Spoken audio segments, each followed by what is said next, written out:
بات نیت کی ہوتی ہے۔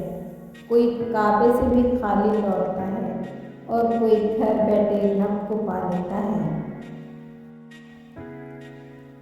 درود شریف واحد ایسی عبادت ہے جو زبان سے نکلتے ہی قبول ہو جاتی ہے۔ زبان کا ذکر اللہ کی تعریف کرنا ہے۔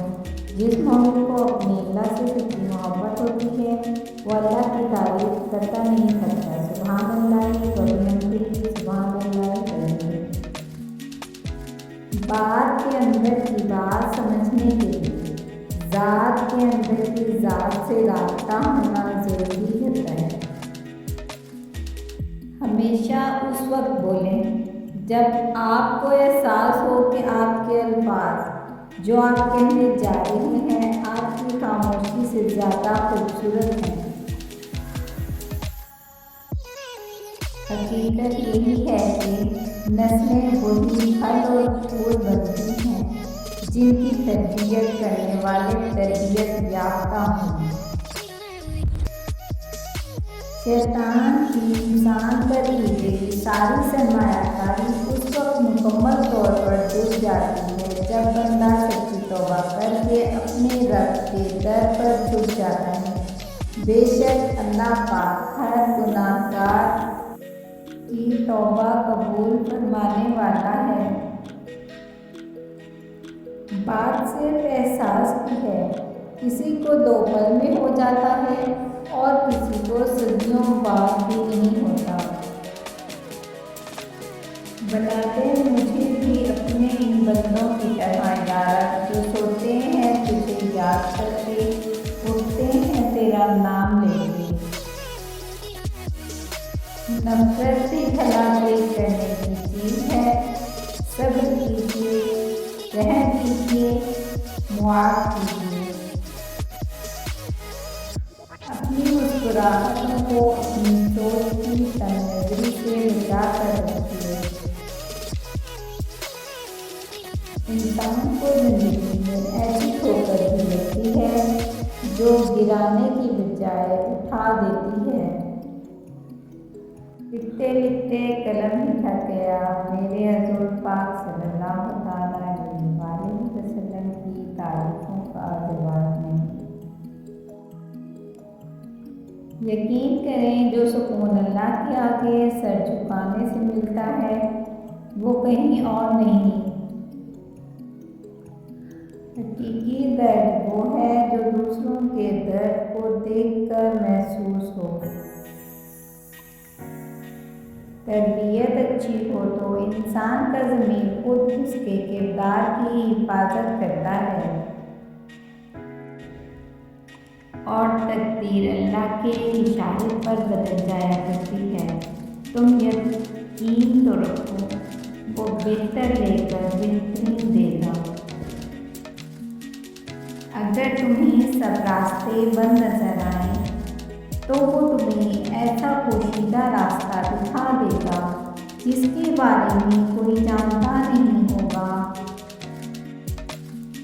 سونے کا جو ہے یہ اللہ کی رحمت ہے، خیرات سے مل جاتا ہے، سخاوت سے مل جاتا ہے، کسی کو معاف کر دینے سے مل جاتا ہے، کسی سے معافی مانگ لینے سے مل جاتا ہے۔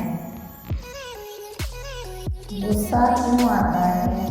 غصہ اس لیے آتا ہے کہ آپ اس انسان کی تربیت اپنے مزاج میں کرنا چاہتے ہیں، حالانکہ ہر انسان اپنا مزاج رکھتا ہے۔ افلاطون سے پوچھا گیا کہ کون سی شے ایسی ہے جسے کہنا اچھا نہیں اگرچہ وہ حق ہو؟ افلاطون نے کہا انسان کا اپنی تعریف کرنا۔ آسان زندگی یہ ہے کہ آپ کسی کا گلہ نہ کریں، زندگی کو قبول کریں۔ گناہ کی نحوست اور نیکی کی برکت۔ حضرت ابراہیم بن ادم رحمۃ اللہ علیہ فرماتے ہیں یقین جانے گناہوں کی نحوست سے بدن کمزور اور دل میں سختی پیدا ہوتی ہے اور نیکیوں کی برکت سے بدن مضبوط اور دل میں نورانیت پیدا ہوتی ہے۔ نیکیاں چلے جاؤ اور دریا میں ڈال جاؤ۔ جب کبھی زندگی میں طوفان آیا تو یہی نیکیاں کشتی بن جائیں گی۔ حضرت شیخ عبدالقادر جیلانی رحمۃ اللہ علیہ کا قول ہے، وہ کیا ہی بد نصیب انسان ہے کہ جس کے دل میں اللہ تعالیٰ نے جانداروں پر رحم کرنے کی عادت پیدا نہیں کی۔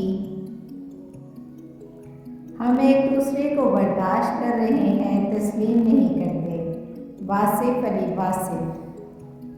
حضرت نظام الدین اولیاء رحمۃ اللہ علیہ فرماتے ہیں، اگر کسی نے تیری ایذا کے لیے راستے میں کانٹے رکھے ہیں تو اسے راستے سے ہٹا دو، اور اگر تو نے بھی اس کے جواب میں اس کے راستے میں کانٹے رکھے تو پھر تمام دنیا میں کانٹے ہی کانٹے ہو جائیں گے۔ بد فطرت کون ہوتا ہے؟ جس کو بندے پسند نہ آئے اور جس کو بندوں کی خوشی پسند نہ آئے۔ واصف علی واصف۔ اگر کوئی شخص آپ نبی کریم صلی اللہ تعالیٰ علیہ وسلم پر اپنی سانسوں سے بھی زیادہ درود پاک بھیجے، تب بھی وہ آپ صلی اللہ تعالیٰ علیہ وسلم کا حق ادا نہیں کر سکتا۔ میں آج تک اپنی خاموشی پر نہیں پچھتایا، جب بھی پچھتایا اپنے بولنے پر پچھتایا۔ شیخ سعدی رحمۃ اللہ علیہ۔ خالق اور مخلوق میں اصل تعلق عبودیت کا ہے۔ جس کی عبودیت اللہ کے لیے اکمل ہوگی وہی اللہ کے ہاں افضل ہوگا۔ حضرت عبداللہ بن مبارک رحمۃ اللہ علیہ فرماتے ہیں، کتنے ہی اعمال بہت چھوٹے ہوتے ہیں لیکن اخلاص یعنی نیت ان کو بڑا بنا دیتی ہے، اور کتنے ہی اعمال بڑے ہوتے ہیں لیکن نیت میں عدم اخلاص ان کو حقیر بنا دیتے ہیں۔ لوگوں کو معاف کر کے بے شک بے وقوف بن جاؤ، لیکن یہ سب سے بڑی دانائی ہے۔ واصف علی واصف۔ امام ابن حبان رحمۃ اللہ علیہ فرماتے ہیں، میرا مشاہدہ ہے کہ جو اپنے سے کمتر سے تکبر کا رویہ اپناتا ہے، اللہ اسے برکت کے سامنے ذلت میں مبتلا کر دیتا ہے۔ پھول نہیں مرجھایا کرتے، وقت پورا ہو جاتا ہے۔ واصف علی واصف۔ تلاوت قرآن پاک کی عادت عقل کی سلامتی کی ضمانت۔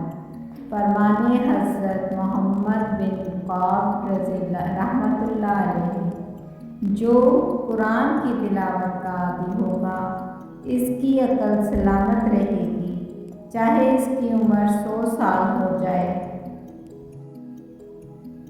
اگر تم سن لو فرشتوں کی کلموں کی چرچراہٹ، جب وہ ذکر کرنے والوں میں تمہارا بھی نام لکھتے ہیں تو لا الہ الا اللہ کہنے کی طرف میں جان دے دو گے۔ اگر دعا کی ضرورت ہو تو کسی انسان کی کوئی نہ کوئی مشکل حل کیا کرو۔ واصف علی واصف۔ اگر مسجد سے باہر کی زندگی مسجد کے اندر کی زندگی کے برابر ہو جائے تو سمجھو نماز قائم ہو گئی۔ امام ابن قدامہ سے پوچھا گیا، خوش قسمت کون ہے؟ فرمایا، وہ شخص جس کی سانسیں رک جائیں لیکن اس کی نیکیاں نہ رکیں۔ اپنی مصیبتوں کو چھپاؤ، اللہ کا کرب حاصل ہوگا۔ علم دین پھیلانا صدقہ جاریہ ہے۔ جو یہ چاہتا ہے کہ دنیا سے جانے کے بعد بھی اس کے اعمال کا سلسلہ ختم نہ ہو تو اسے چاہیے علم دین کو پھیلائے۔ صدقہ امام ابن القیم رحمۃ اللہ علیہ۔ فرماتے ہیں اگر صدقہ کرنے والا یہ جان لے کہ اس کا صدقہ فقیر سے پہلے اللہ تعالیٰ کے ہاتھ میں پہنچتا ہے تو یقیناً دینے والے کو لینے والے سے زیادہ لذت ملے گی۔ سکون انسان کا کمال نہیں بلکہ رب کی عطا ہے۔